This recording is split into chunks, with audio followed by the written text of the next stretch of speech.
We'll call this meeting of the Energy Committee to order. Welcome, everyone. So first item on the agenda is to approve the minutes from February 19th meeting. Anyone, Representative Kraft, have you had a chance to look at the minutes? I have, Chair Ecom, and I move their approval. Great. Any discussion to the minutes? Seeing none, all those in favor say aye. Aye. Opposed, say nay. The ayes have it, and the minutes are approved. So today we have the great opportunity to get a briefing from the Minnesota Climate Innovation Finance Authority. We want to welcome you all to committee. We have Kari Growth Swan and then I think Eric Horant, I believe, as the Chief Financial Officer. So welcome to committee. Please go ahead and introduce yourselves and proceed with your testimony. Great. Thank you so much, Chair Acom and Chair Swazinski and all of the other representatives welcoming me here today. For the record, I am Kari Growth Swan. I am the Executive Director of the Minnesota Climate Innovation Finance Authority. As Chair Acom said, with me is Eric Horant. He is our Chief Financial Officer. He brings state government experience both from Minnesota and where he served in Louisiana, also as Undersecretary. Over here is my staff attorney, Peter Jones. He brings about 15 years private sector experience and 10 years as an attorney on tribal lands. I will be the one leading the hearing today. Eric may answer questions as needed.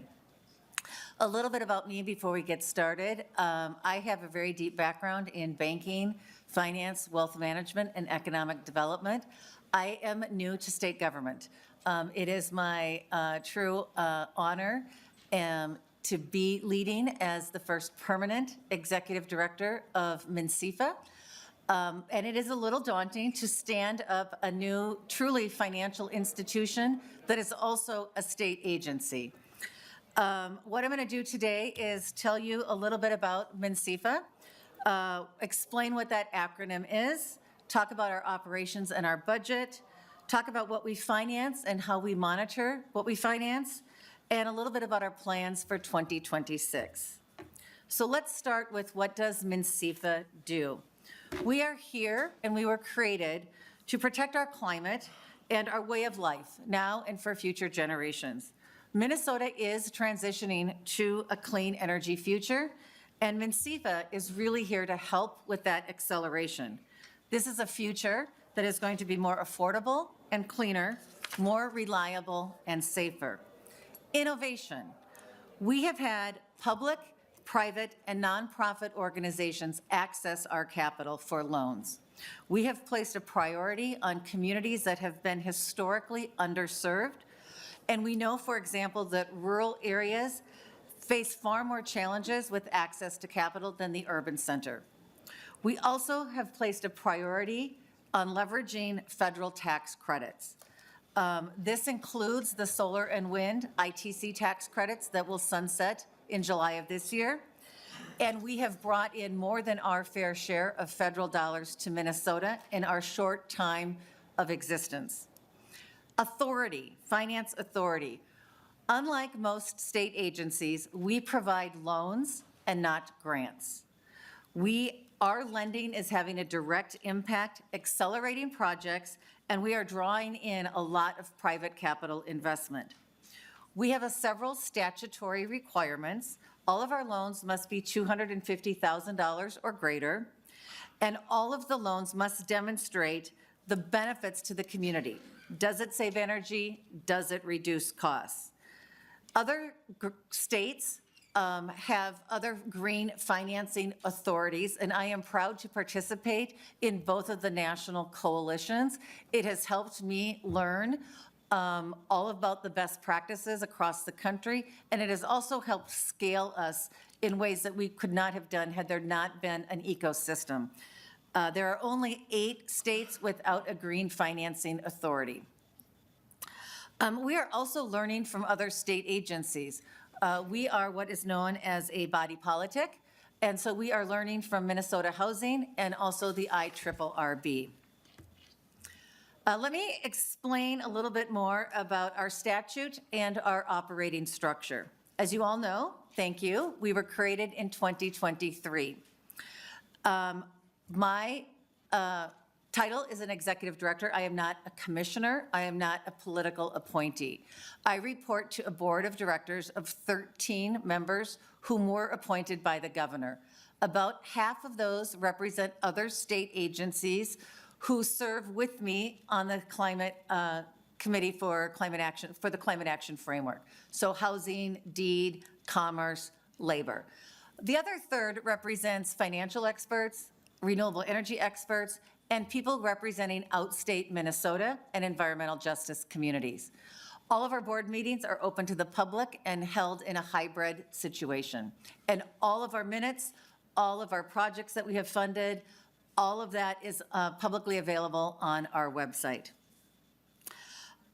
We are operating with $105 million in state funding, and thanks to the state, this has proven to be our most reliable source of funding.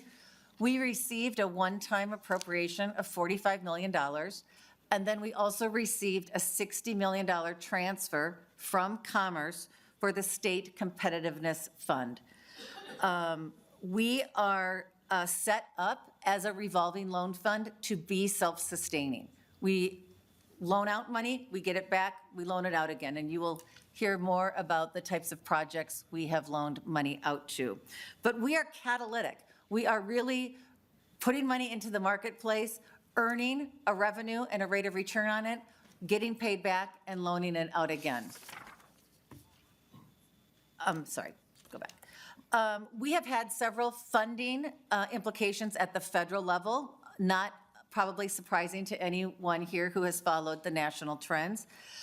We received a $25 million grant from the Coalition for Green Capital. This was funding that Congress had appropriated. It has now been frozen for over a year, and it is in ongoing litigation in the District Court of DC. We also were pending a $24 million grant on the Solar for All program. That is also pending and in litigation. Perhaps one of the most significant federal impacts to the Green Bank, Minnesota Climate Innovation Finance Authority, was when the Loan Program Office at the Department of Energy stopped considering renewable energy projects. They were going to be a big source of bringing federal money to projects here in Minnesota. And lastly, I think you all know that the ITC solar and wind tax credits will sunset. The good news is there are still tax credits available for storage, geothermal, and advanced manufacturing. But all of this federal impact is having a direct impact on projects here in the state of Minnesota. So to that end, by statute, we are actively trying to crowd in, and we are demonstrating how we have crowded in other private and public dollars to support the loans that we are putting into place. A little bit about our operations and budget. To date, or for our FY26, our budget is $3.3 million, and our revenue, cash revenue, is $3.6 million. But because we also accrue interest, our true revenue is close to $5.5 million. And we prefer, and we look at the accrual basis because that is a much better sense of what our financial health and our long-term profitability is going to be. To date, we have closed on $23.1 million in loans. That money is out the door, and it has funded projects where we have had ribbon cuttings.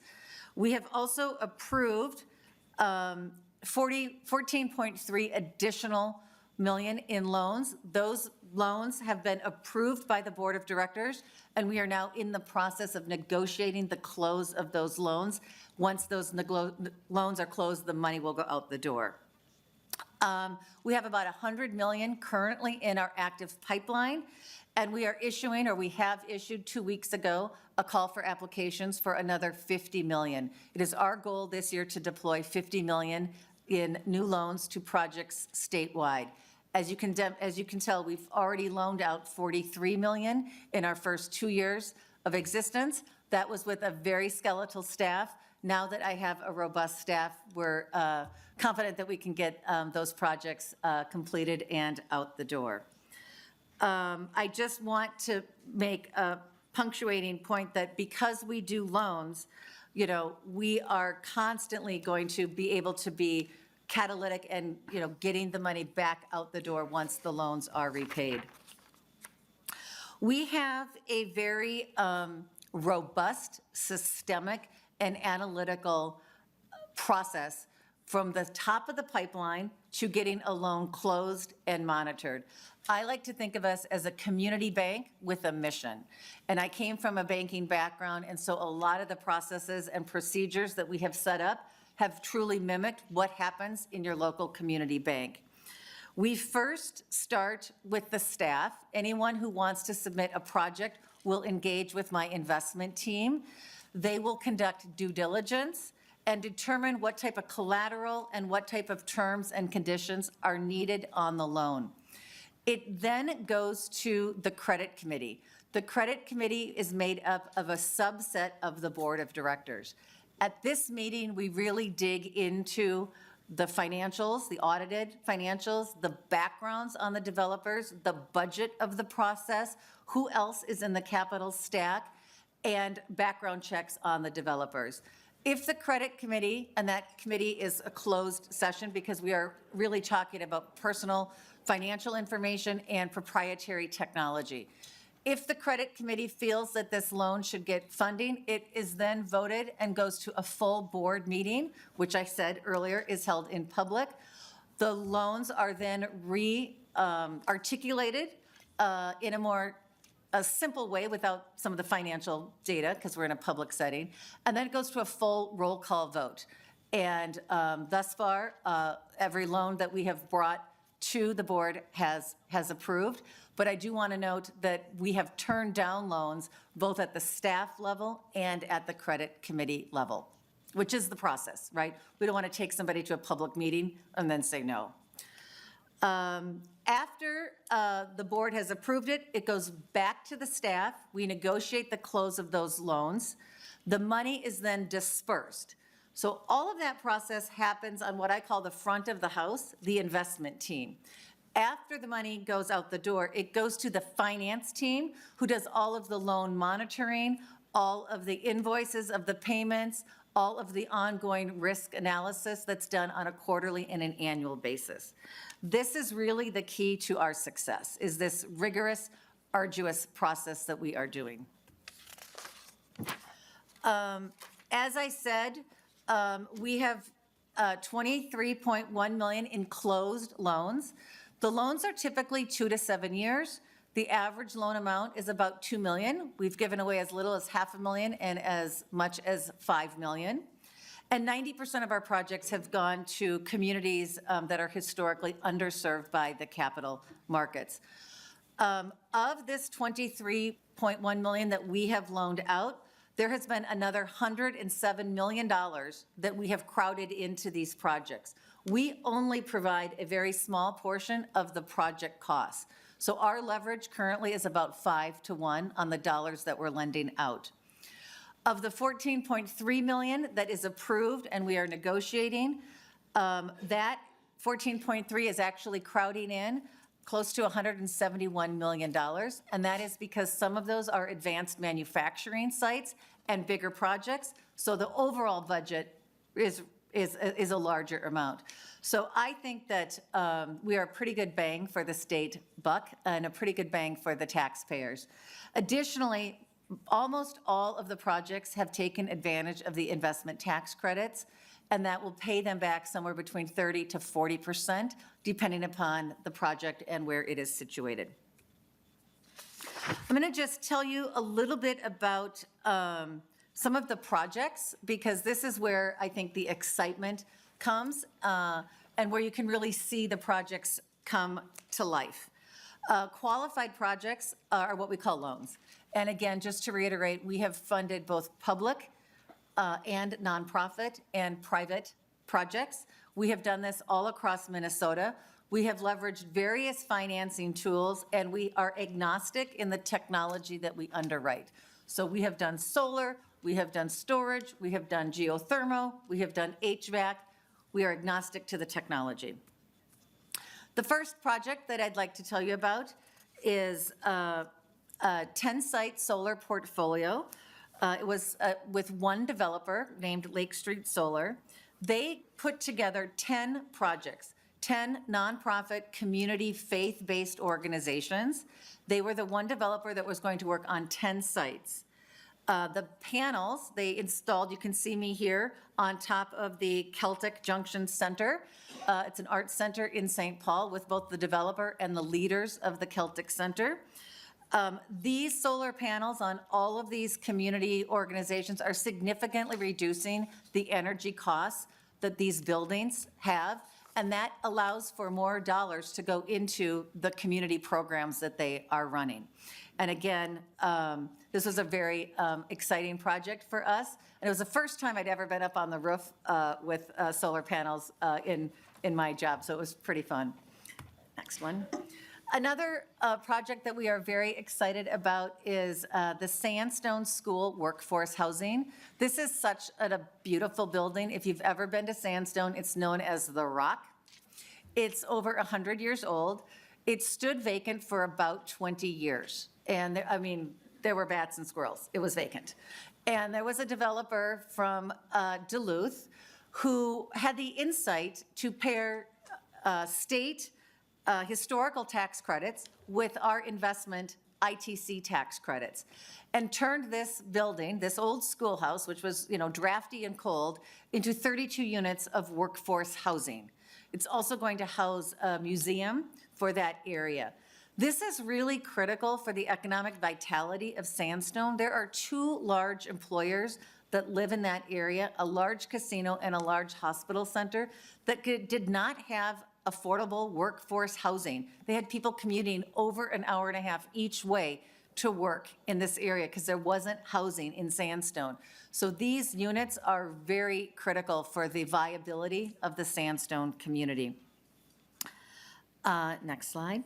And lastly, this really goes to kind of the innovation in our name. Carba Inc.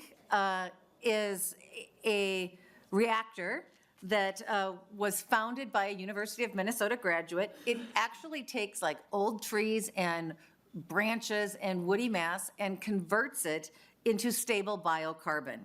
And this is a wonderful project for landfills in any county across Minnesota because they're all facing the same challenges. This is really growing our clean energy economy. Microsoft is taking the carbon offtake from this project. The project crowded in both philanthropic and private investment, and our $500,000 loan allowed them to turn around and get another $6 million from private capital.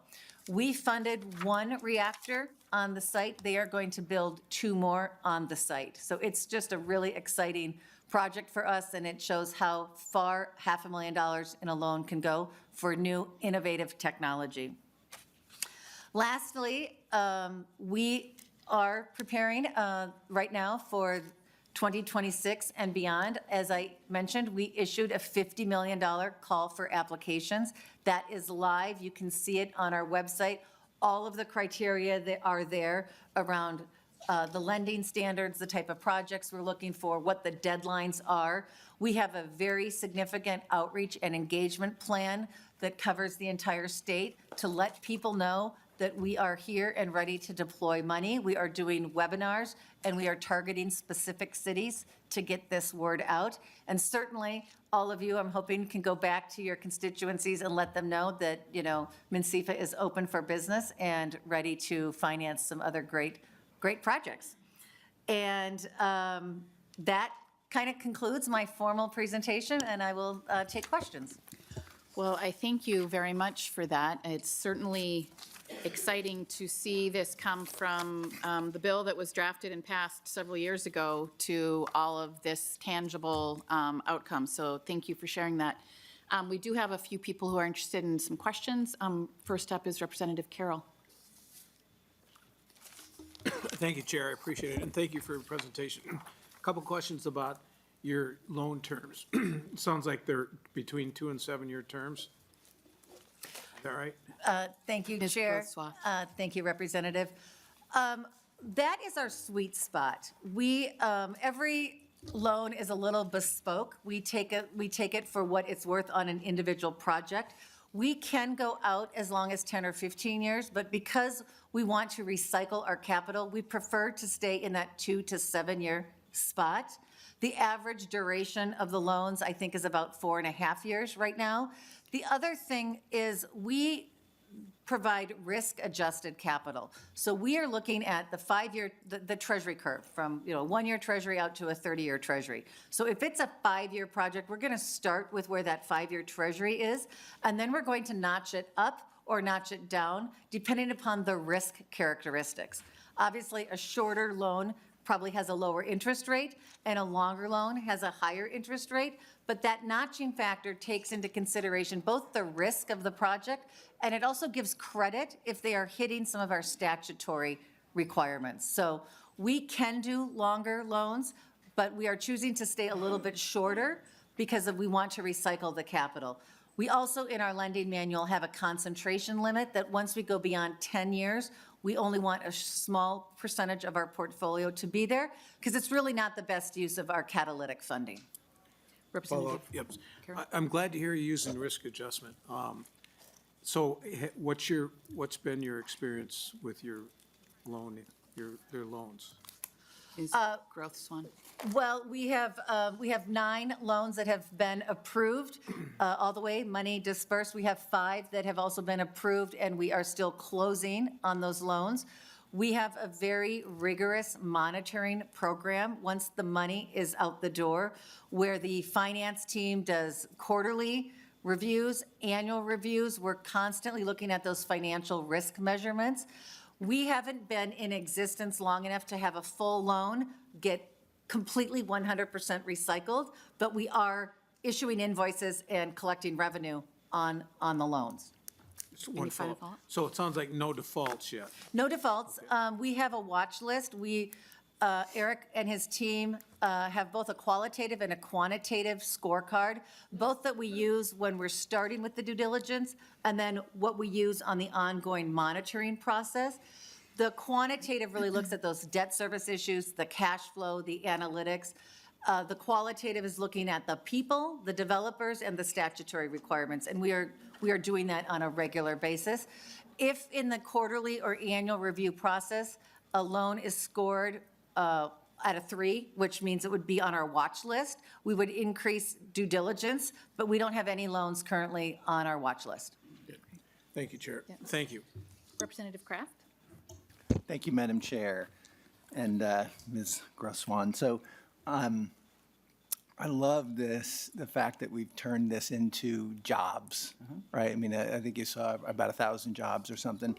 And also that the money that we've invested here, and this has crowded in other investment at a 5-to-1 ratio. Can you talk about why that is? Why does a MNCEFA have that kind of an impact? I just want to understand that crowding in part, because that seems to be, such a key part of this, that our dollars here can leverage into a lot more. Ms. Growth Swan? Thank you, Chair. Thank you, Representative. We are called to crowd in and really leverage state dollars, but the reason it's working is that these are financially viable products in the marketplace. There are developers out there. Developers are there to make money. Let's not, they're not nonprofit entities. They are there to make money, and they know that these are financially viable, important projects that are advancing our 2040 law for, 100% electric, 100% clean, affordable, reliable electricity, right? And so the crowding in happens because the marketplace is there for these types of innovative and renewable energy projects. We are also oftentimes in the capital stack, which is what we call all the pieces of a loan. Sometimes there might be a deed grant or a commerce grant or a housing grant. Sometimes there might be a grant or a philanthropic gift from an initiative foundation. Oftentimes we're partnering with, we've worked with Sunrise, Amalgamated, Stearns County Banks, Midwest. Oftentimes there are traditional financiers in the capital stack. We are providing that extra leverage that allows the projects to advance and go forward. And so we are only funding the project part that's taking care of the energy efficiency, the technology, the energy savings component. Representative Kraft. And next we have Representative Jones. Thank you, Madam Chair, and thank you, Ms. Groth-Swan, for being here. This is, really exciting stuff. I had two questions, so I'll just answer them, or ask them right now, and then you can answer both of them. First, do you anticipate the applications will be annual? I'm just noticing that, okay, we've put out about 40 million, we're putting in another 50 million, it's getting close to the 100 and something million that you have in total, so curious about that. And then secondly, could you speak to the monitoring? Do you do site visits? How often are they? Can you say more there? Thanks. Ms. Gross-Swan. Thank you, Chair. Thank you, Representative. We believe that to be good stewards of our taxpayer money and to build a durable institution that needs to be self-sustaining, it is our mandate to deploy our funds. And it is a mandate because these projects are needed all across the state of Minnesota.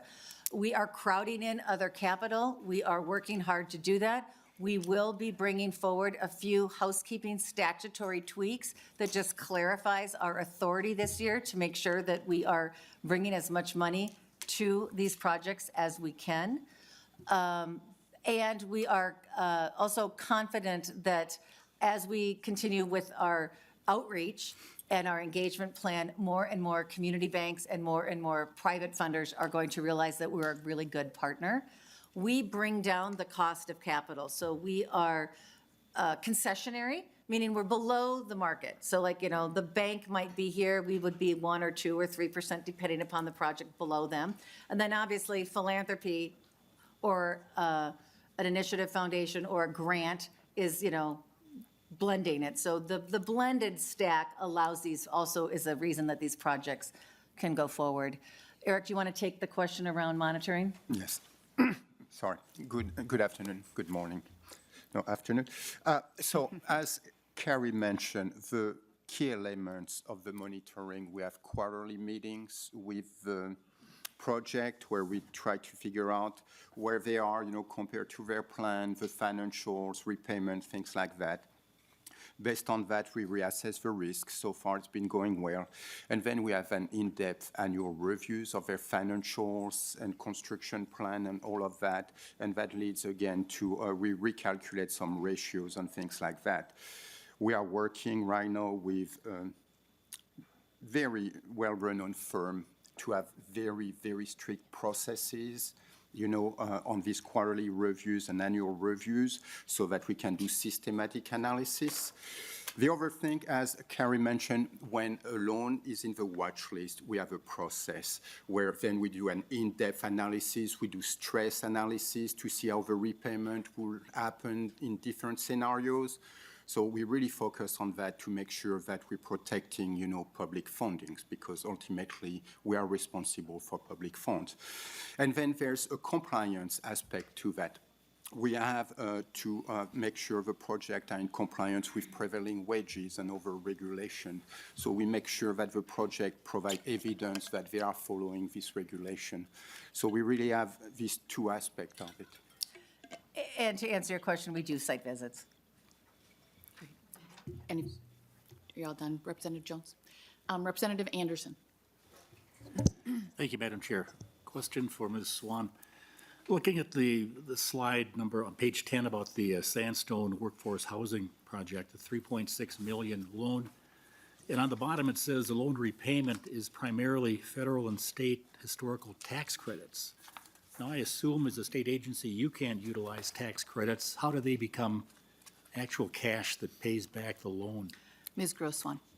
Thank you, Chair. Thank you, Representative. The tax credits actually go to the developer.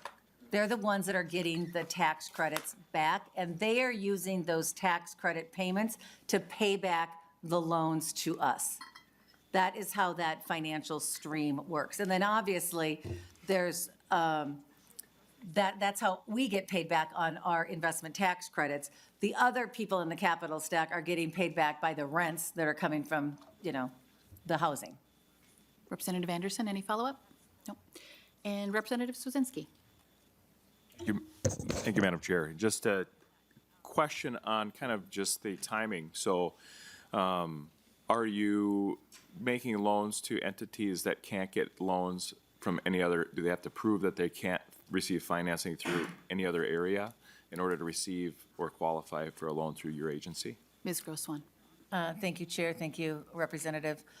No, in fact, we want loans that are financially viable. I mean, I would say that our rigor and our due diligence on the investment team from the top of the funnel, when we go from a preliminary application through an early review application, through due diligence, and then, like I said, to the credit committee and the board, I mean, we are looking at two-year audited financials at minimum. We are looking for a full source and uses of the project. We are running debt service ratios. We are running cash flow analysis. On the investment team, they are doing a best, base, and worst case scenario on what are the types of terms that we're going to go back and offer them.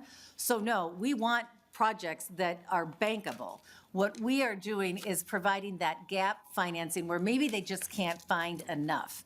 And so we come in and say, okay, we'll provide the financing for the energy savings component, or we will incentivize you to put the energy savings component in this type of project. And so that's how we are looking at the projects. But no, we want projects that are bankable. And oftentimes, as I said, we're in the mix with other banks around the state. And these are projects that are bankable. Our money makes it go further and stretches it. So we have an example of a loan that has been approved, and we are in the process of closing it. Our $5 million allowed them to access another $45 million in capital from a bank. If they didn't have our $5 million, they probably wouldn't have gotten that full facility that they wanted. And that's going to be for that's for 4 projects all across the state. Representative Sosinski. Thank you. So Madam Chair, it sounds like the projects would potentially, if you weren't involved, the projects would probably still be funded. Well, you have to remember, oh, sorry. No, you're fine. Go ahead. We are bringing down the cost of capital. We are concessionary, and because we've been taking advantage of those tax credits, oftentimes we defer the payment for the first year so that tax credit can come in. So our developers are coming to us because they are getting a blended rate of capital that is cheaper that they could get from a traditional bank. Secondly, we know, and Megan Elliott, who worked on the Sandstone project, presented at a quarterly meeting that we had last week, and she said, it is really hard to get access to this type of capital in greater Minnesota and rural Minnesota. And so we are right now actively working on an engagement and outreach plan to make sure that other banks outside the metro area, other banks across the state, understand that we are a financial partner with them to help them stretch their dollars and for us to help stretch our dollars to get these really critical projects funded. Representative Sosinski. Thank you. And then just, so you've made loans, 9 of them. Kind of what was the average size of those loans so far? Yeah. Ms. Was that in the? Thank you, Gross-Swan. Chair. Thank you, Swazinski. Our average loan size is about $2 million. As I said, the smallest has been $500,000. The largest has been $5 million. Most of those loans fall in the duration between those 2 and 7 years. Our average interest rate on our loan currently, with the 9 loans that have closed, is 4.06%. We'll call it 4%.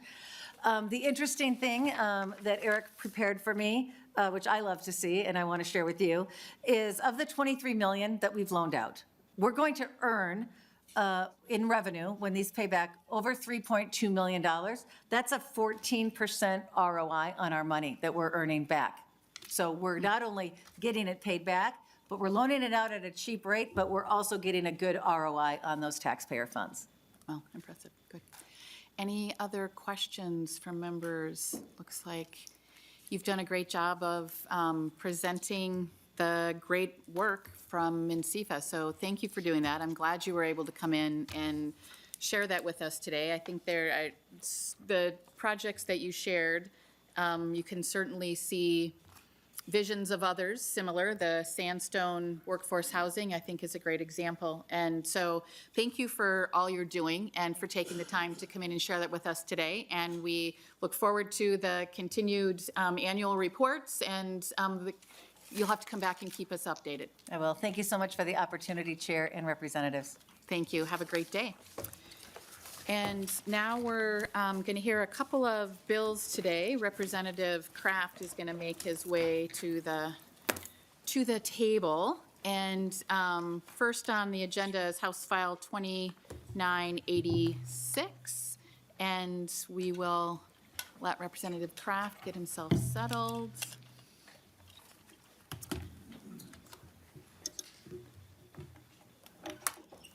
Welcome to committee. And Representative Kraft, did you want to move your bill?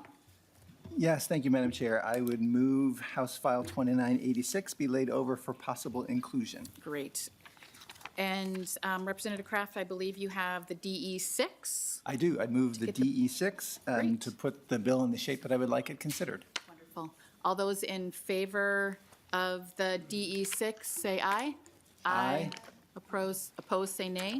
The motion prevails and the amendment is adopted. So with that, Representative Kraft, go ahead and tell us about your bill.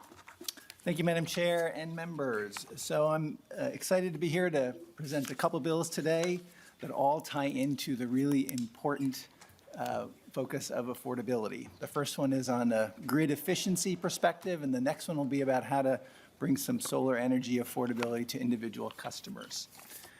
So this bill is based on a few key concepts, virtual power plants. The key concepts are, first, for utilities, reducing peaks. Peak usage can save a lot of money. Peaks are when utilities typically pay the most for energy. Second key concept is that an electron is an electron.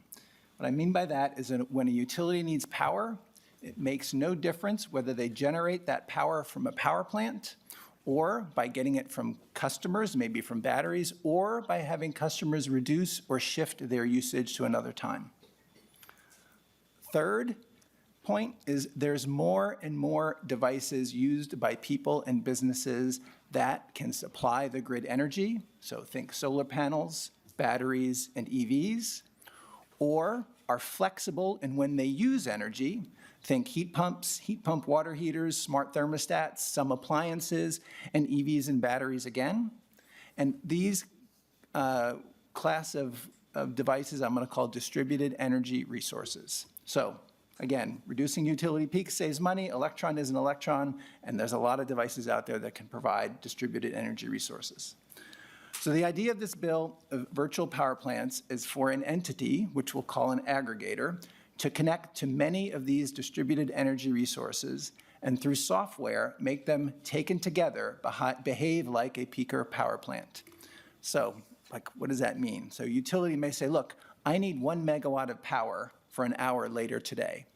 Goes to the aggregator says, okay, I can send you 1 megawatt of power. I'm going to do that from 5,000 customer batteries and EVs, or I'm going to reduce energy usage by 1 megawatt for that next hour by doing a mix of 10,000 customer actions like pausing EV charging or temporarily turning down thermostats or preheating water tanks so they won't be needed during that time. Many utilities have been doing simplified versions of this for a long time with demand response programs for businesses or programs for consumers that allow them to control a device, typically like an HVAC unit, for short periods of time. Sometimes for larger loads, the demand response is even someone calling someone at a large site and saying, hey, can you turn down your thermostat, or can you pause this machine for a bit? The difference with virtual power plants is their scale and the fact that the aggregation is meant to have utilities be able to interact with them as they do power plants. Because of where these distributed energy resources are located, this bill is really focused at the distribution part of the grid. I want to review a few slides from Commerce's presentation on Thursday to show why this is so important and why it has such a potential to save ratepayers money. And now let's see if I can do this.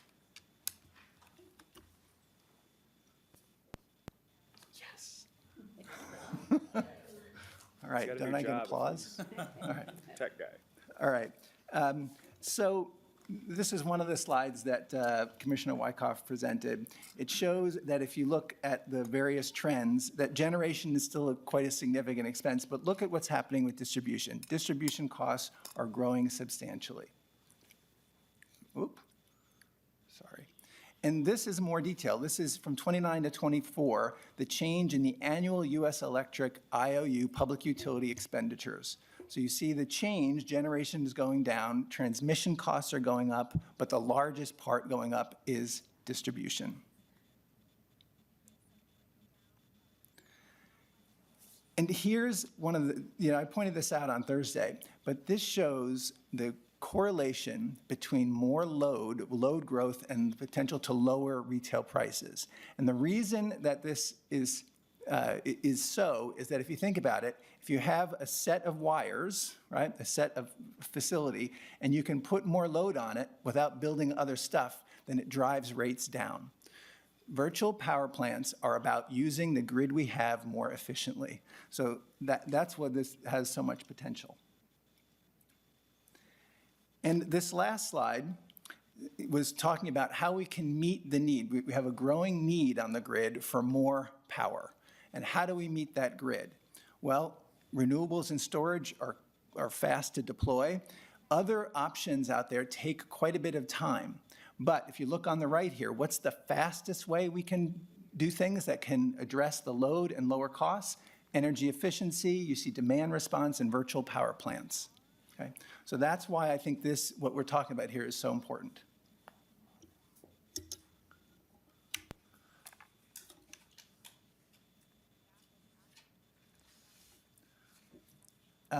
And specifically, according to a Department of Energy 2025 report, virtual power plants are solutions that can be deployed at scale in a short time frame to maximize the use and value of existing grid infrastructure, minimize costs to ratepayers, and ensure a resilient, reliable, and secure grid. Estimates are that virtual power plants could provide 10 to 20% of peak load annually by 2030, which would save $10 to $20 billion in annual grid costs across the country. So that's the potential here. So on to the bill. At a high level, what the bill does is it says that public utilities in Minnesota must reduce their system peak, the highest cost time of the day for them, must reduce their system peak with a virtual power plant program and reduce it by 5% by the end of 2028 and 10% by the end of 2032. They must do this by getting bids in a request for proposal process run by an independent third party. This is to make sure that all aggregators, including utilities if they so wish, have the information they need to bid and that all are on an equal footing. So get it out and let the market pick the best. Virtual power plant plans must be built into a public utilities integrated resource plan filing, so we're trying to merge into existing systems. And we include, I'll call a savings clause in there, like we did in the 2040 law that said the PUC can relax the requirements if they are shown to not be technically or financially feasible. So with that, Madam Chair, I'd like to, I got some testifiers. Oh, I forgot to turn on my microphone. Yeah, there's several on the list. First, we have Sydney Lieb, Assistant Commissioner from the Minnesota Department of Commerce. Please make your way to the table. Welcome to committee. Go ahead and introduce yourself and proceed with your testimony. You're good. It's live. It's live. There you go. Thank you, Chair Acom and members of the committee. Co-chairs Acom and Wazinski, members of the committee, my name's Assistant Commissioner Sydney Lieb, and I'm here to testify on HF 2986 on behalf of the Department of Commerce. Virtual power plants, or VPPs, aggregate and manage distributed generation, storage, and demand response so that these distributed resources function like a grid-scale generation resource. VPPs are an important tool that can rapidly improve the capacity constraints on our grid by making use of new and existing distributed generation, storage, and demand response. These resources can be deployed when energy system needs are at their peak and can reduce energy costs by avoiding expensive peak resources or market purchases when demand is high across the region, which significantly drives energy spot prices.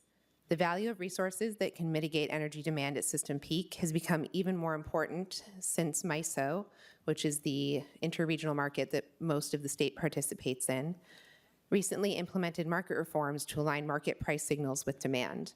The most recent MISO auction saw peak demand prices over $600 per megawatt day, and for context, prices are typically below 100 megawatt during non-peak times. With the legislation passed last year to support data center development and the announcement this morning, Minnesota is likely to see electric load growth at least partially driven by data center development in the state, as well as other demand growth from other economic development opportunities. One challenge in meeting the energy demand of these large customers will be the ability to bring on generation resources online at pace with the data center development and demand growth. We anticipate that supply chain constraints in grid-scale generators, continued economic dislocation from federal policies such as tariffs, and general federal hostility to wind and solar, the type of generation that can be built most quickly, and other federal actions, as well as delays in the MISO interconnection queue, may create challenges in increasing generation to meet the growing demand. The Department of Commerce supports an all-of-the-above approach to achieving the state's 0 by 40 clean electricity requirement, and this includes virtual power plants. Virtual power plants can provide low-cost, clean, firm power by utilizing existing generation, storage, and demand response, resources on the distribution system located in and near large load and population centers. This evades the need for transmission investments, and for this reason, VPPs can be an important source of low-cost energy. This bill addresses traditional utility incentive structures that underinvest historically in demand response. Vertically integrated utilities are incentivized to build transmission and generation infrastructure and prefer these investments over alternative investments such as demand response and virtual power plants that can avoid more capital and costly capital investments. Given the misalignment of incentives that favor large investments over distributed system investments and non-wires alternatives, utilities will underinvest and have historically underinvested in VPPs and DR without a policy signal to make these investments more appropriate. This bill would encourage further development of the virtual power plant ecosystem in Minnesota to further benefit us all through lower energy bills and increased reliability and resilience. Virtual power plants can leverage existing utility system investments in the distribution grid and improve grid utilization to make these investments more cost-effective for customers. The proposed approach sets a standard and then put out an RFP to see how the system can most effectively secure these resources needed in line with existing utility and regulatory oversight procedures. This legislation stipulates that this process be run through a neutral third party so as to reassure ratepayers that the most cost-effective pathway to meet this capacity need are procured. This is part of the consumer protection that we see as essential for ratepayers. In addition to this essential consumer protection, we also note that the bill has additional consumer protection provisions in the legislation. The first is that the department provides appropriate and reasonable consumer protections and standards for entry into a virtual power plant program, included but not limited to requirements for standard contract terms and disclosure forms, payment terms, and warranties. In addition, the provision in the VPP program requirements spell out key features that must be attended to with VPPs, including how often a VPP can be dispatched, when and over what duration the notice requirements and opt-out process will occur, and as well as how compensation rates for participants will be determined. The department and me are available for questions. Thank you, Ms. Leib. Next on the list is Patty O'Keefe, Regional Director for Midwest Vote Solar. Welcome to committee. It's wonderful to see you. Yeah. Please introduce yourself and go ahead. Yeah. Thank you, Chair Acom, and thank you to, Chairs Acom and Swedzinski. My name is Patty O'Keefe. I am the Midwest Regional Director with Vote Solar. I want to thank Representative Kraft for advancing this bill in a broader conversation on virtual power plants. Virtual power plants, or VPPs for short, are a really exciting innovation in energy that are already making a lot of strides across the country and making energy more affordable and the grid more reliable. And they are also a bit wonky, and so you did a great job with breaking it down. I'm going to try and break it down even a bit more. So if you can imagine a neighborhood where people have solar panels on their roofs, or an EV charger in their garage, or a smart thermostat in their home, and these people voluntarily decide to be part of a network that brings all of those devices together, that network uses software to, bring all of the power of those technologies together and shift the energy to where it needs to go on the grid to meet demand. The entity that is actually running the software and like coordinating where all of these different resources go is called an aggregator. So hence the name. You can think of VPPs like a power plant, but made up of small devices, that are brought together. And for being part of a network as a customer, you get compensated for the value that your home energy system brings to the grid. If that still feels a little complicated, think of virtual power plants like an orchestra. In this scenario, the instruments are the rooftop solar, the batteries, the smart thermostats. The conductor is the aggregator in the center, calling on different instruments at different times, helping them all work together to create a beautiful supply of musical energy to your ears. That was my best shot at a... VPPs are especially helpful during times of peak demand when people are using the most energy. So for example, on a hot summer day when people get home from work and everyone starts running their air conditioners, there may not be enough supply of energy on the system to meet the demand. And in those cases, we often will turn on our gas peaker plants whose purpose has been to fill those gaps and to make sure we still have reliable power on those high demand days. While peaker plants play an important role in system reliability, they also do come at a cost. They're between 35 and 45% less efficient than a regular gas plant, which means they burn a lot more fuel, but between 60 and 70% more fuel as a regular gas plant to produce the same amount of electricity. This makes them amongst the most expensive sources of electricity on the system, oftentimes costing 2 to 4 times more per megawatt hour than renewables or more efficient gas plants. So with rising load growth, increasing extreme weather, and an affordability crisis, we need all the tools in our toolbox. And VPPs are a practical market-based tool to make use of existing resources to reduce waste on the system and save ratepayers money. Thank you. Thank you, Ms. O'Keefe. And instead of tools in the toolbox, isn't it instruments in the orchestra? Instruments in the orchestra, okay. Yeah, I'll stay more committed to that. All right, next, thank you. Next on the list, we have Bobby King, State Policy Director for Solar United Neighbors. Welcome to committee, Mr. King. Please go ahead and introduce yourself for committee, and go ahead. Thank you, Co-Chair Akum. My name is Bobby King. I'm the Minnesota State Director for Solar United Neighbors. Just wanted to add a few points to what's already been well said.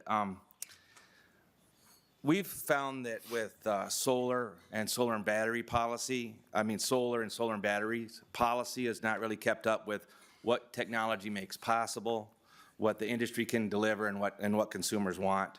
So this bill takes a big step in rectifying some of that. And for me, one of the most exciting things about VPPs is the only thing to keep them from working in Minnesota is the right policy framework. And with that policy framework that's proposed in this bill, we can quickly realize savings for all ratepayers. It's estimated that 35% of all solar installations are going to include batteries in the future. And one thing that VPPs do is they take that private investment that's not being utilized to its full potential, and they figure out a way that not only does that battery owner benefit and get a financial incentive, but all ratepayers can get a benefit through this VPP system. We've got a financial analyst at Sun that took a look at the best research out there on potential VPP savings and applied it to XL energy territory. And I submitted some longer comments that are in your packet, I hope, and online. But by that estimate, using Minnesota-specific situation, we estimate if in 2030, if we meet 10% of our peak demand with VPPs, the savings will be $63.5 million, $63.5 million. That'd be about $50 a customer. And of course, folks that are enrolled in the VPP program will save even more. So there's a lot of potential here that we can unlock with this approach, and we look forward to working with this as it advances. Thank you. Thank you, Mr. King. Next, we have on the list Jessica Fishman with Renewable Energy, as the Renewable Energy Director with Kite Rocket. Welcome to committee. Please go ahead and introduce yourself and proceed. Hi, thank you for having me. My name is Jessica Fishman. I've been working in electrotech for the past 15 plus years. As part of that experience, I was able to launch one of the first VPP solutions. First, I want to reiterate really how cool virtual power plants are for grid modernization and expansion. Our energy infrastructure has stayed nearly the same for a century. We've focused on, and VPPs are a massive leap forward. Typically, we have energy produced at one central location and then transmitted out to where it's consumed. What VPPs do is they move production, consumption, and storage to the same location, and then are aggregating and coordinating all these energy resources that are distributed so that they can operate as one large power plant. They transform our grid into an interconnected distributed network that is really proactive. As already mentioned, they can include batteries, but they can also include a number of other resources: EVs, water heaters, thermostats. They not only supply or store extra energy, but also reduce demand. It almost feels like sci-fi, but it's not. VPPs have already been deployed in Massachusetts, California, Utah, Puerto Rico, North and South Carolina. They're already providing reductions for ratepayers and cutting costs for utilities. VPPs can act as a cheap peaker plant. When energy demand is going to be high, for instance, it's a hot day, during the morning, they can charge up the batteries and then discharge the batteries when it's much hotter to help power air conditioners. That means there's less stress on transmission and distribution lines, and it can even defer and completely avoid having to build costly T&D upgrades. But VPPs are better than just peaker plants. They're more flexible and they're cheaper. They can improve reliability, they maintain grid frequency, they help with voltage control, they can hedge against pricing volatility, they can reduce congestion on transmission lines, they support energy trading, provide backup power. Using a VPP solely for peak shaving would be like buying a car and only using it to go to the grocery store and not go anywhere else with it. VPPs essentially turn energy appliances into grid resources versus grid strains. According to the Brattle Group, the benefits of a similar program in California significantly outweigh the program's costs, providing a potential net system cost savings of up to $206 million between 2025 and 2028. Thank you for your time and consideration. Happy to answer any questions. Thank you for your testimony. And last on the list, we have Sarah Webby from Mencia. There she is. Welcome to committee, Ms. Webby. Go ahead and introduce yourself for the record and proceed. Thank you, Co-Chair Acomb, committee members. My name is Sarah Webby, Director of Policy and Regulatory Affairs for Mencia. I'm here today to speak in support of House File 2986, and I want to speak plainly about what this bill has the potential to do for every Minnesotan who pays an electric bill. Minnesota ratepayers are facing compounding cost pressures due to increasing costs for distribution infrastructure.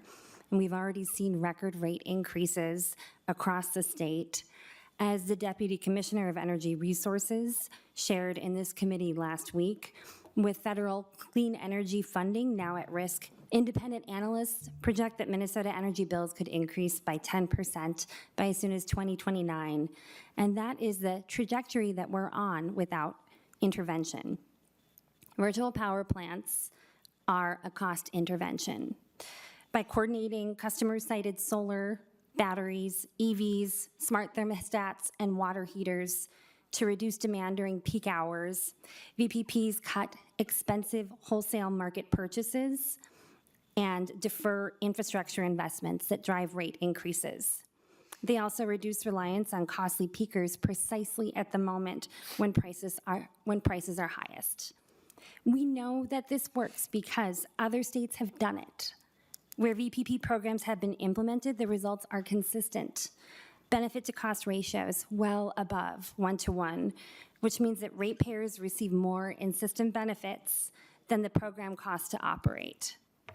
The dominant driver of those benefits is avoided capacity costs, generation and infrastructure that never gets built because the VPP handled the peak instead. Real-world performance data shows that distributed battery fleets coordinated at scale can deliver the equivalent output of a large generating plant during actual grid stress events, not just in models. On resilience, Minnesota's extreme weather demands a grid that can withstand beyond normal stress. Distributed resources spread across thousands of homes have no single point of failure. That architecture is fundamentally more resilient than dependence on a handful of large centralized plants. This bill provides a strong foundation, but it could go further. The greatest ratepayer benefits will come not from utilities running their own programs, but from robust third-party ownership and aggregation. In this new era of decentralized energy infrastructure, competition will drive down costs, privatize risk, and accelerate enrollment. This bill creates a framework to make use of infrastructure already being installed here today to reduce costs for all ratepayers and strengthen the grid, and I urge you to support it. Thank you. Thank you, Ms. Webby. Is there anyone else that would like to speak to this bill today?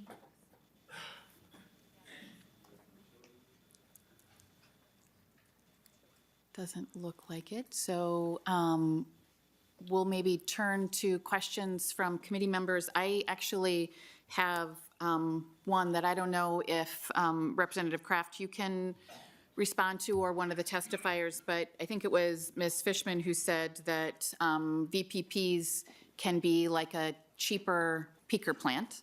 And so I'm wondering, given that this is policy that has been deployed in other states, do we have any kind of estimate as to how much cheaper? I know it may be variable, it may be, are there any, just high-level estimates about how much cheaper? Madam Chair, I don't know relative to a specific peaker plant. I don't know if one of the testifiers, if you do come on up, I will say that in the analysis of what this can save from peak costs is that if we could do 10 to 20% of peak load annually, it's $10 to $20 billion around the country, and that's primarily coming from those. But Yeah. of the specific, like peaker versus not, I don't have that. Mr. King, I see you raising your hand. Go ahead and make your way to the table, please. And again, introduce yourself for the record. Thank you. Sorry. Bobby King, the State Director for Solar United Neighbors. In the information I provided to the committee, we did an analysis, and it's on a fact sheet. It's the last page. So if you go to the bottom, there's a graph there that shows the cost of running a VPP versus the benefits versus the cost of running peaker costs in XL territory versus the benefits. And that's how we came up with the 65 million savings. And that, do folks have that? I think so, yeah. Yeah, sorry, it's, No, there's a lot of stuff that was submitted, so. yeah, it's the thank very you. last page of Yeah, what okay. I submitted. So this comes from the Brattle Group's large report applied specifically to Minnesota. So that's not a specific peaker, but peakers in general versus VPPs and the numbers for Minnesota Great, in Excel territory. thank you, appreciate that. Representative Baker. Thank you, Madam Chair, and thank you, Representative Kraft, for bringing this forward. I know we talked about this a little bit this summer, and, you know, I guess I'm kind of curious, what do our IOUs think about this, and how are they implementing it? I think I had heard earlier that they're starting to do this now. What government likes to do a lot is mandate these things on the go so we can push it harder and faster so it becomes reality. And I think that's kind of what I'm hearing this bill is attempting to do. Technology is getting there, and I think that I've heard that, again, Xcel Energy, for example, is utilizing this now. I'm curious, and maybe Xcel wants to come forward and kind of just give me an idea or us an idea about where are they at now in this program. What concerns me about putting this forward, if this were to pass and it's in law, I know you had some off-ramps that if, look, the PUC can say, look, if this isn't quite ready, we got an off-ramp.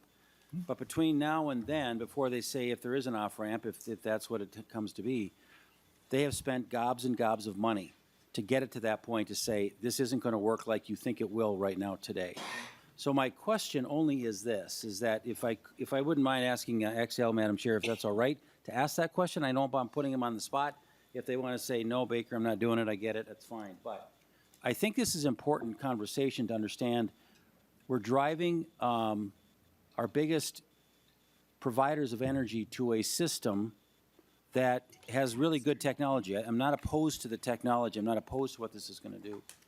But how will it work for the ratepayers, how it naturally can kind of work in the system versus being kind of forced ahead of time? That's where I'm having a lot of heartburn on this, Representative Kraft, is we're pushing it a little quicker than I think that naturally would want to happen best is if it's done at a natural level. So you can answer that, or if we can go right to Excel, whatever you want to do, Mr. Representative Kraft. Well, Mr. Pearson, I appreciate you coming to committee. I know you didn't sign up to testify, and so appreciate Thank you. your willingness to answer a few questions or provide a little input. And Representative Kraft, did you want to respond to Representative Baker, or? Madam Chair, I'll let Mr. Pearson Yeah. go first, and then I have a few comments. Great.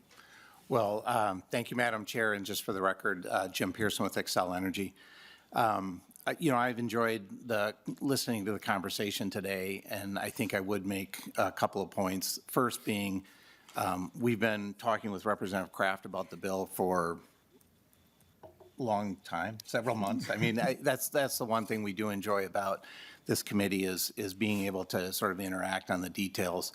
Representative Baker, to your point, I do agree that our preference would be to have a less prescriptive direction coming from the legislature and allow us the flexibility to go down this path, sort of to get a high direction or a high policy signal from the legislature and let the details get sorted out through regulatory processes. That is the path that we are currently on. The virtual power plant proposal that we have in front of the commission now, we refer to as Capacity Correct, or excuse me, Capacity Connect. That was born out of an IRP settlement. So from that perspective, the direction and the focus of the conversation, you know, again, to your point, we are very engaged in that and going down the path. I would remind the committee that when we filed that, there was, I think most of you, if not all legislators, got some email about cost concerns with our program. And I know Representative Baker, you and I had a follow-up conversation about some of the email that you had received from constituents who were expressing the cost concerns about our program. I'm happy to get into the details, but that is the point that I guess I'd really like to drive home from today and for the committee is the details matter. Some of the virtual power plant programs are not cost-effective. Some of them may be. It is critical to understand how those calculations are made, and that's what we do when we submit a filing to the commission. We go through that process and prove it out. And so again, I'm just advocating for a conversation that is maybe less prescriptive and allows the utilities to come forward with proposals and work that out in a very public process, which the commission has and which we want to use for that type of detailed conversation. Mr. Pearson, I certainly appreciate those comments, and I think if I recall from some of the cost concerns that came up in response to Capacity Connect, part of that concern is that the utility is going to be owning all of the resources for that rather than having it on a maybe competitively open market kind of situation. And so maybe a little bit of difference in model, but appreciate that. Representative Baker, did you have a follow-up? Madam Chair, I wasn't sure if Rep. Kraft wanted to respond to that. Representative Kraft. Yeah, thank you, Madam Chair, and Representative Baker. I really appreciate the thoughtful question, and Mr. Pearson, we have spoken a lot about this, and will continue, right? So that's something that I commit to as part of this. A few things to think about. I think if we were to ask Assistant Commissioner Lee back up here and were to ask her, and maybe we should, about demand response performance, what I've heard over time is that the IOUs have consistently underperformed on where folks would want them from a demand response perspective. So that's the precursor to virtual power plants. So we have an example of maybe not performing to where we would want them to do in terms of, and that can be a cost saving. You talked about, is it going to be gobs of money? What I would say is we're not the first state to do this. This is happening in many other places, and we can build on that. So it's known how to do these things. The Capacity Connect proposal from Xcel, I applaud their creativity in trying to use batteries more within their network. It's different than than the bill that I have here. The Capacity Connect is a front of meter thing versus a back of meter. That means that Xcel would own these, and they would not be used by the customer at all, but it would just be co-located on a customer site, and they would use them to balance out things going on in the grid. The virtual power plants that I'm talking about are quite a different kind of a thing, aggregating the customer side. And lastly, in terms of less prescriptive, I appreciate that. I mean, I have a long background in the tech industry and appreciate the private market. But the IOUs are monopolies. Their incentive structure are set up, just the way they earn money is by building things. And what we've seen over time is they have done less of this kind of thing than we would like them to do that can be effective for customers. So I think it is our responsibility as with a monopoly provider to say, we demand a bit more of you. We're going to have the off-ramps there for you to be able to get off if it turns out not. But we're basing on what other people are doing, and I think we can ask our utilities, given their monopoly status, to step up a bit and save our ratepayers more money. Just a quick follow-up, Madam Chair, thanks. And I appreciate both of you responding to that. Just inquisitive question that I have, because again, technology is coming. I hope that someday in Minnesota we'll also have more carbon-free baseload, which is nuclear, someday on our grid, that we can use that also to help our system.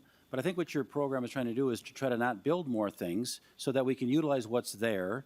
I know, talking with our partners that are trying to figure out how do we work through this net metering program, and batteries now are becoming a huge part of that because we want to balance out the load. If we have a perfect system, we know exactly when the load is coming and the demand, and that is the secret sauce. I know that we're trying to get to. I'm just, again, wanting to warn all of us that what starts with the IOUs ends up with the munis and the co-ops, and I'm concerned that down the road, that is going to be something that could be. And again, I'm just sharing that concern because it's all about, we all want to make sure that we utilize our current grid system more efficiently so we don't have to build more plants. But I just wanted to put that out there because, again, This has got maybe future potential, but I just hate pushing industry to a point where it's going to end up costing much more money than we're ready to do a fair rate of return. So appreciate that indulgence. Thank you. Thank you, Representative Madam Baker. Chair, could I just? Representative Kraft. Yeah, thank you, Madam Chair. Representative Baker, 2 points. This bill is focused at the IOUs. Because the munis and co-ops have a just different incentive structure, we generally see them taking more advantage of stuff like this. So I don't foresee this going down there because their incentive structure is just different. And the other thing I would say is we are going to need to build a lot more stuff, right? We're going to need to build more transmission. We're going to need to build more, power generating things. With the load growth that we're seeing from data centers, EVs over time are going to dominate that. So I am not we're going to do this and never going to have to build more things. We're going to have to build more things, but we should take advantage of every tool we have in the toolbox. And this is a way we can get more capacity rapidly and lower costs. So, Thank you. Mr. Pearson, briefly? Madam Chair, thanks for a final opportunity. We've talked a little bit about incentive structures, and I guess I just wanted to add to that. We take our role as building infrastructure to power the state's economy very seriously. And I believe that from all of, whether you're an investor-owned utility, a co-op, a municipality. And so the incentives there are really about powering the state's economy safely, reliably, and affordable. Representative Kraft talked about our defined service territories. As utilities in Minnesota, we all have them. The only way I can grow is by doing a good job and incenting customers to locate within our territory. I can't expand geographically, but I can be affordable, reliable, sustainable, et cetera. So we take those charges to heart. They mean a lot in terms of how we grow. And in this environment, now I started with Excel in 2011. I've never worked for the company where we've been in a growth environment, where we've had significant load growth around the corner. That is a key piece to trying to maintain some level of affordability, because if we have more kilowatt hours to divide our costs across, it helps all of our customers in lowering the upward pressure on rates that is coming through the investments that we're making. So I would love the opportunity to continue to talk about that, and I just want to put a plug in for our incentives really are about powering the state's economy in that manner. So I appreciate the additional time. Thank you. Thank you, Mr. Pearson. Next on the list, we have Representative Jones. Thank you, Madam Chair, and thank you, Representative Kraft, for bringing this forward.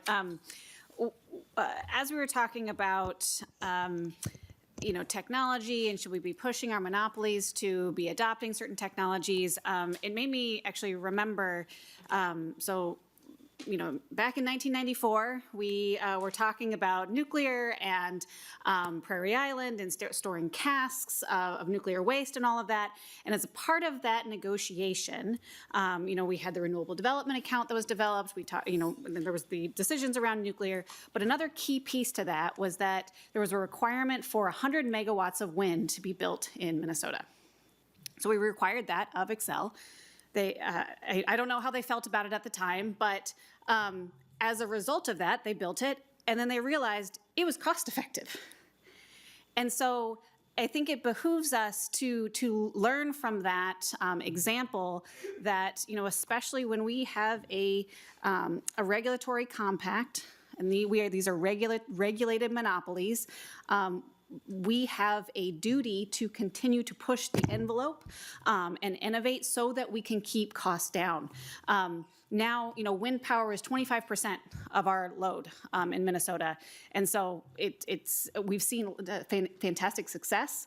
And I think, we're not guinea pigs when it comes to VPPs. And so I think we can be pretty self-assured that we're not going to, suddenly see costs explode because of this. We should actually see the opposite. And so, especially given the regulatory compact and with monopoly utilities, and we're doing this in a public process, I do want to call out, Mr. Pearson had said, maybe we should be doing this through the PUC in a public process there. Well, this is a public process. This is a public meeting. We've got elected officials here. The PUC is not elected. I think this is the most public process that we could have in order to set up a VPP policy. And so I just want to thank Representative Kraft for bringing this forward. Thank you. And last question to Representative Swazinski.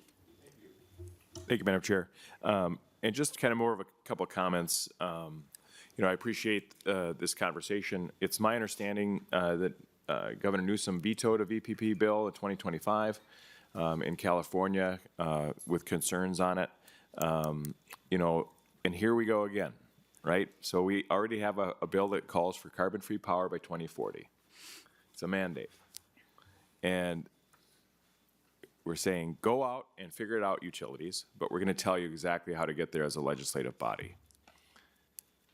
Rather than allowing markets to work, like we were told that this is a market-based solution, well, then why do we need to mandate it? Thank you. Final question to Representative Sexton. Sorry. Actually, I have two, if you don't mind, ma'am. Yes, of course. First of all, I was wondering if MISO was invited because we talked about electrons go with the path of least resistance, and they're crossing borders all the time, and we're part of a bigger MISO network, which this bill and this decision could significantly impact. So I think we're incomplete in our testimony without a MISO perspective on what we do with the VPP. Second point, I read some very interesting articles back around 2010 on VPPs using automobile batteries. It was written by the Northwest National Lab. Then this summer, I had the opportunity to go out there, take some classes, and I said, hey, it's been 25 years, 26 or 16 years, excuse me. What happened with that? They said, well, we were going to build this whole network of you plug in your car when you get home from work, and then you go to work and you plug in your car and you buy and sell all day long. You could take your battery down to 80%. You could take it only down to 50%, whatever you wanted to program in your car. And then they came back and said, when we actually tested it, which is part of a VPP, it burned out the batteries much faster than they ever imagined. So it increased the cost significantly of replacing the car and the car battery. So they pretty much dropped that portion of it, which battery parts or batteries are a significant portion of a VPP to minimize your peak load. So just wanted to bring that out, that even the people who research this all the time are kind of backing off from the batteries. And we're going to maybe give Representative Kraft a moment to respond, but I will say part of it is when you use the battery and also when you charge the battery. So it can be variable about both. Representative Kraft. Yeah, thank you, Madam Chair. Is this the final comments on the bill? Yeah, I don't see any other questions. So great. yeah, go ahead. You can respond to Yeah, Representative Sexton. thank you. and- So, this bill is targeted at the distribution side of the grid, not the wholesale side of the grid, which is why I didn't spend as much time with MISO, but I'm happy to reach out with you if you'd like to get a perspective on that. And the bill isn't saying what kind of technology needs to be used for VPPs. Some of the most successful ones that I've seen in many other places are using batteries. Sometimes there's some really cool business models that are out there where where an aggregator will put a battery on a customer site and say, hey, you can use it and we can use it. And they're very successful. So I'll share those with you. Thank you for this really excellent conversation, committee members. The question is, what I'm excited about here is this targets the most costly part of a utility's usage. It focused on the area of the grid where costs are growing fastest. And it allows us to go after in places that are historically underinvested because public utility, and I really appreciate that Excel is trying to do their best, but they are just incented to make money for their shareholders, which is about building things, and this is not that. So that is why that I think a mandate here of saying, do a bit of this makes perfect sense. Thank you. Thank you, Representative Kraft. And with that, the bill is laid over. And since you're there, we'll move on to House File 3555. I'd like to move 3555 to be possible inclusion. Laid over for possible Laid over inclusion. possible There you go. Got it. Great. Go ahead, Representative Kraft. Please tell us about your other bill. All right. So I am excited to talk about this bill that can make the affordability and other benefits of solar energy directly accessible to many more people. In nearly all places of the world today, solar energy is the cheapest way to produce new electricity, and it keeps getting cheaper because it's on a technology learning curve. Solar panel costs have dropped 90% in the past decade, reducing roughly 20% for each doubling of capacity, and there's no reason to think that's going to stop.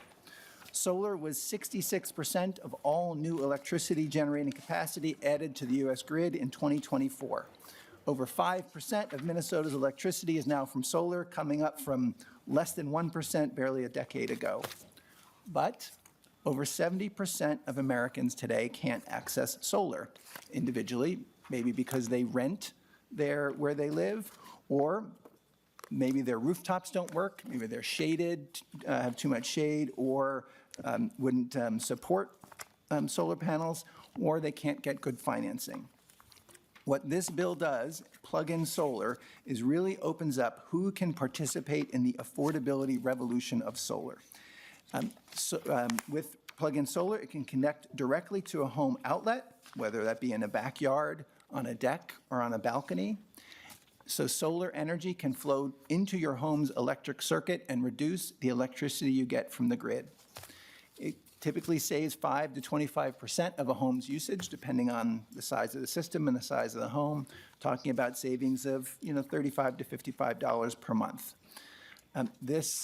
Things exciting about this is there's dramatically lower upfront costs. Systems can start at sub $1,000 and go up to a few thousand. And now what the bill is doing is really signaling that Minnesota is open for plug-in solar. Specifically from a technical perspective, it defines a plug-in solar device as having a maximum, plug-in solar system, as having a maximum power output of 1,200 watts, and that system can include storage. By the way, 1,200 watts is less than most hair dryers. And that it's certified to a new and tested to a new U.S. standard that has recently come out for these systems. The standard is UL 3700 from United Laboratories, and that handles all of the electrical safety concerns around this.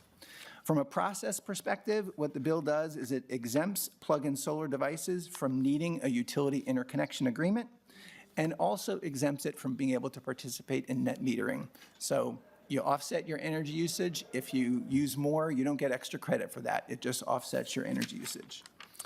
I will also mention that this bill is one of the things I've gotten the most interest in from folks. There's a lot of support in your packet from folks ranging from Vote Solar, Solar United Neighbors, MNCEA, Minnesota Interfaith Power and Light, Minnesota Efficient Building Coalitions, the Conservative Energy Network, and the Clear Energy Coalition. The first bill in the country passed in Utah last year, unanimously led by a Republican, and there are approximately 29 other states that are considering this right now. So excited to bring this to you all and hope we can, help to facilitate this really exciting new market in Minnesota. Great. Thank you, Representative Kraft. We've got a number of speakers. First two are online, and so we'll ask Mr. Wesley Schrock from Bright Saver to unmute yourself, and then you can go ahead and introduce yourself and proceed with your testimony. Thank you, Madam Chair, and members of the House Energy Finance and Policy Committee. My name is Wesley Schrock, representing brightsaver.org, a California-based nonprofit dedicated to building a plug-in solar movement in the U.S., making solar ownership affordable and accessible to everyone. We run pilot programs, installing plug-in systems to see what works and what doesn't, and to gather savings data. We also work on policy, supporting state-level enabling legislation. I am testifying to encourage the committee to support HF 3555 to allow the people of Minnesota to access plug-in solar, saving money by reducing their electricity bills. This is a market-driven solution requiring no tax credits or public funds. It's just cutting red tape. Importantly, Minnesota will be joining a national movement and in so doing, building a market for plug-in solar in the U.S.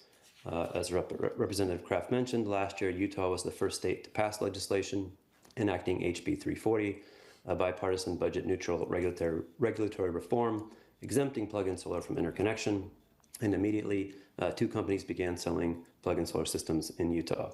This year, already 29 states have introduced legislation, with a few more expected to do so. In our conversations with manufacturers, both those selling in Utah and those sitting on the sidelines, with 5 or 6 more states on board, they will expand their product offerings or enter the U.S. for the first time, selling in all states with legislation, including Minnesota. Given the sizable demand, we model that competition will drive system costs below $1 per watt, with payback periods declining to 2 to 4 years. And then lastly, in December of last year, the first system-level safety standard for plug-in solar in the U.S. was released by Underwriters Laboratories, one of the country's preeminent standards development organizations.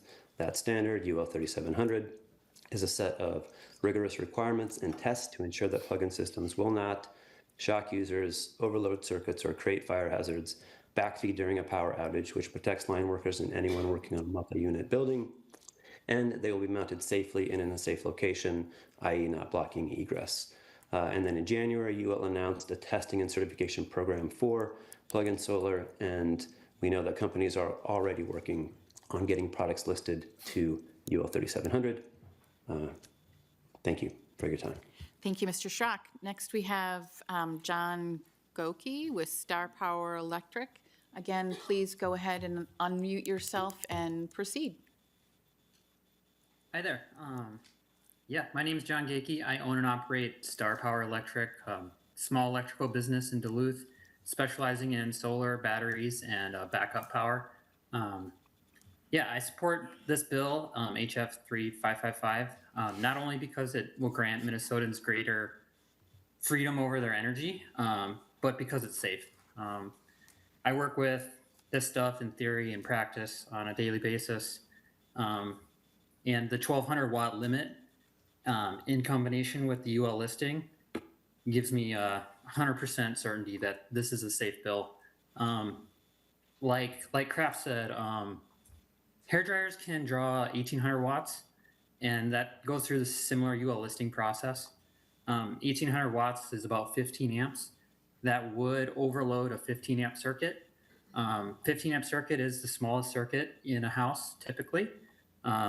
So 1200 watts at 10 amps is safe for plug-in solar. In addition, you don't have the issue where, if you had multiple loads plugged into one circuit, you could overload it. At 1200 watts with solar, you actually don't have that same issue because the solar relieves pressure on the electrical system. So the breaker, if the breaker feeding a circuit had a 10 amp microwave and then also 10 amps of solar on it, at the breaker, there'd be 0 amps. To the grid, there would be 0 amps. This is safe legislation. Thank you. Thank you, Mr. Gakey. Next, we have Patty O'Keefe with Vote Solar.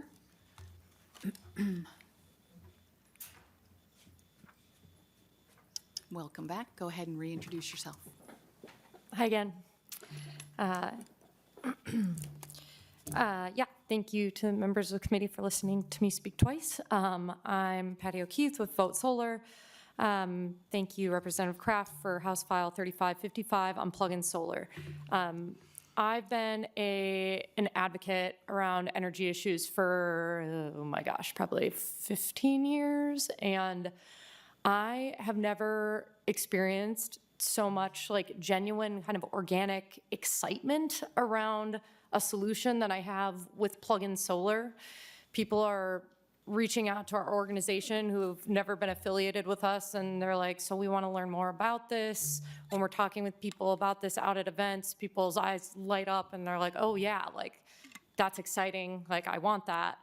And I understand why, because if you're a renter and you don't have control over where your energy is coming from, or maybe you live in a house that isn't suitable for rooftop solar, plug-in solar, it helps make solar more accessible for people who want more control over their energy generation or are looking for kind of a cushion against these rising energy costs.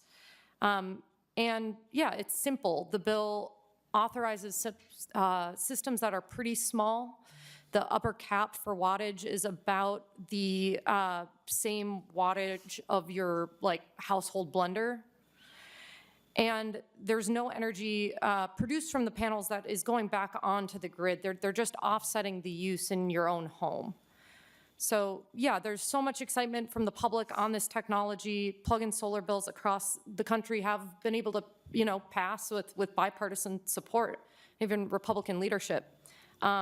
So whether you have a balcony, a deck, patio, some backyard space, plug-in solar, it's simple, safe, consumer-driven, and is a step that kind of meets people where they're at and allows them to generate their own power in a small but meaningful way. So for those reasons, we'd ask for your support for House File 3555. Thank you. Thank you, Ms. O'Keefe. Next, we have Evan Mulholland. Make your way to the table, please. And next after that will be Emma Feist. If I can mention that there's a handout that folks have that shows pictures of some of these. So Oh, that's- yes. Just so you know, that's Go what ahead, that is. please introduce yourself for the committee and proceed.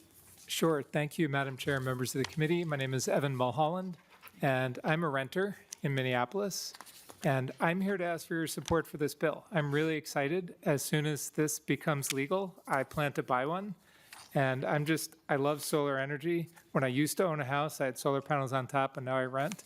So I really want to have solar energy available to me.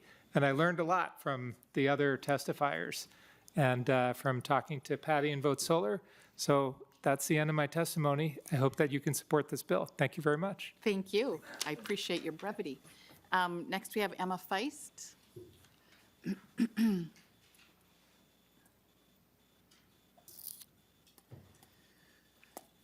Please go ahead and introduce yourself for the record and proceed. Hi, my name's Emma Feist, and I'm a fourth-year student at the U of M, and I'm also a renter in Richfield. I believe that balcony solar would be helpful for me as it would help cut energy costs, as well as allow me to directly invest in green infrastructure. And we all know that energy costs are rising, and I know that it's not just my household that is feeling this burden.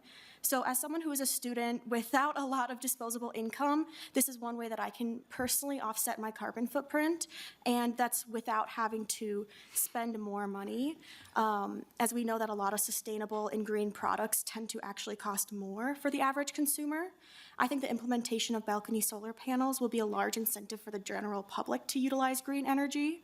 And as we know, getting consumers to invest in green energy often can cost money, and that's not a very helpful incentive structure for many people just like me who don't have the disposable income to spend extra on green products. And yeah, it's hard to justify spending what I have to invest in that kind of stuff, but as this incentive structure allows me to make my money back, that would be very helpful for me. I was also going to say, I think this is very special because of this incentive structure. I hear so many innovative solutions at school about how they can use carbon dioxide to make plastic, use that carbon and make polymers out of it. And then I know I will never hear about it again because all of the money that gets put into these innovations will actually never come to fruition because of the structures that we have. So I believe that cutting this red tape and letting this pass would be a very important way that consumers and households can save money. Thank you, Ms. Feist. And we have Will Mulrin with Fresh Energy. Sorry if I said your last name wrong. You're going to correct me here in just a minute. Please go ahead and introduce yourself and proceed. Yeah, thank you, Chairs Acom and Swedzinski and committee members. My name is Will Mulhern. I'm here to provide comments on behalf of Fresh Energy. Fresh Energy is a 30-year-old Minnesota-based, nonpartisan, not-for-profit organization. We work to shape and drive bold policy solutions to achieve equitable carbon-neutral economies, and we appreciate the opportunity to offer perspectives on House File 3555. Fresh Energy supports the adoption of this bill, removing barriers to the deployment of plug-in solar in Minnesota. We believe plug-in solar can be a useful technology for offsetting some household demand for electricity, essentially functioning as an energy efficiency measure that can reduce the need for grid-delivered electricity at certain times. This serves the dual purpose of helping reduce household electricity bills and potentially reducing the amount of utility-scale generation needed to meet demand. Because they cost less than rooftop panels, these systems are expected to have shorter payback periods, meaning adopters can recover upfront costs more quickly through reductions in their energy bills. For some households, this could mean accessing solar technology, or this could make solar technology financially attainable for the first time. And finally, we appreciate the requirement for certification from Underwriters Laboratories or an equivalent organization. Ensuring safety for households as well as those working on our electricity system is essential, and requiring the certification will ensure these technologies can be safely deployed in Minnesota households. I appreciate the opportunity to speak on this and to explain Fresh Energy's support for plug-in solar in Minnesota. Thank you. Thank you so much for your testimony. And I think there may be one other person who wants to, what's that? Okay, nothing. Is there anyone else who would like to testify on the bill? No? Okay. Oh, yep. If you could be brief, we've got just a couple minutes left. Thank you for the opportunity to speak again. My name is Jessica Fishman. I just want to frame this as a property rights argument. I can't imagine ever having to ask government to plug in a washer or dryer. I think anybody should have just as they have the ability to light a fire in their home, that they should also have the ability to produce their own energy. Thank you for that. That's a good point.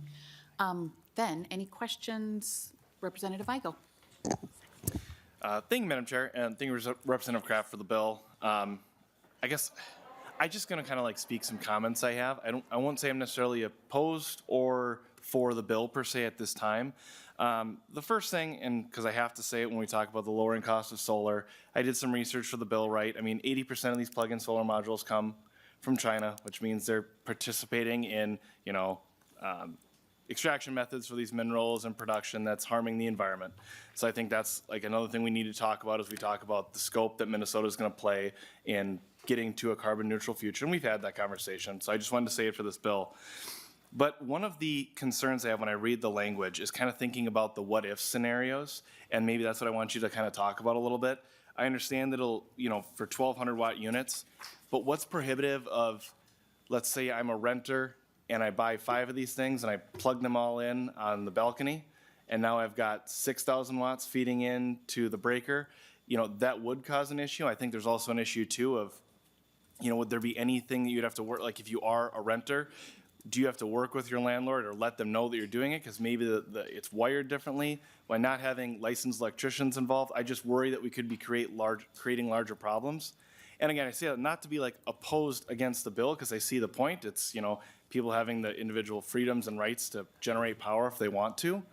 But I also, it's the think twice, act once, and whenever you hear the word simple bill in a committee, that's what always makes me think even more, because there's no such thing as a simple bill. I was told that my freshman year here. So those are just kind of things I wanted to talk about and ask you about.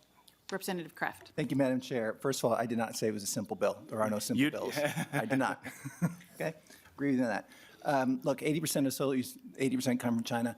Well, then, it's really unfortunate that we got rid of the Inflation Reduction Act that was trying to create more incentives to do a solar industry here in the United States. So, just said to that. Your what if scenarios. A few thoughts. One is, what if someone buys 5 hair dryers and plugs them in all at once? There's a certain amount of what ifs that people can do stupid things. That said, right, licensed at this time with the UL standard, licensed electricians do need to be involved. It requires a special plug and a special way the circuit is set up. And so that was done to just from a safety perspective. So these are not, you can't just plug them in at this time to any outlet. We may be able to get there. That's what they do in Germany, but because our systems are a little bit different, that's what the UL 3700 is about. And so there are guidelines to what kind of circuits can be used and plugs can be used. And we've got about 3 minutes left and 3 testifiers. So Representative Sexton. Oh, I'm sorry, Representative Igo, go ahead. Just a brief follow-up. So thank you for that. I appreciate that. Again, I just think thinking long-term too, also making sure like education is done properly. Because I also want this to, I wouldn't want this to take advantage of folks that think it's gonna save them a lot of money. Yes, it's cheaper than installed solar, right? That's widely documented. But also like making sure that people understand the return on investment, right? You know, you spend the $2,000-$3,000 on this, it's not like you're not gonna have a power bill. And I think that's important too. So again, not opposed, not necessarily for yet, but open to having conversations and hopefully getting somewhere. Thank you, Representative Igo. Representative Sexton. I'll be brief. So I appreciate UL 700. That's usually for the object. But if you're an electrician, your Bible is the National Electric Code. And I didn't hear any testifiers who testified that 690, Article 690 has been updated for the National Electric Code, because that would be the Bible that the electricians would follow to actually install this properly. Point number 2, insurance companies. How do they feel about it? Because, you know, if you're going to spend $40,000 to put rooftop solar on, you're going to tell your insurance companies. But if you're in an apartment, how's that going to affect the apartment owner's insurance? Because we haven't had any of the testifiers who represent the insurance industry come in and talk about it. So I just leave those with, 2 thoughts with you. Good points. Representative Kraft, do you want to respond, or do you want to hold that response and we can give a? Go ahead. Let's go to Representative Swazinski.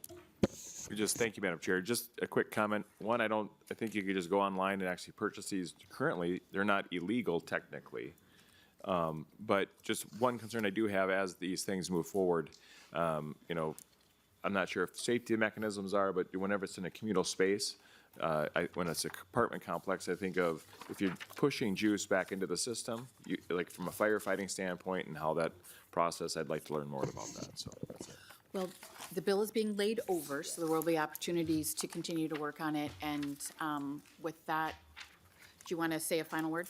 Real briefly. You bet. So thank you for the comments. I can follow up on all of those. I was very much intimately involved with the Department of Labor on this. We talked about how this would be done so that it would be safe perspective from using it and from electrical perspective. So Representative Sexton, we should follow up, and I think we can resolve your issues on that. I hope we can move this forward. Thank you. And with that, the bill's laid over. And with that, we are also adjourned.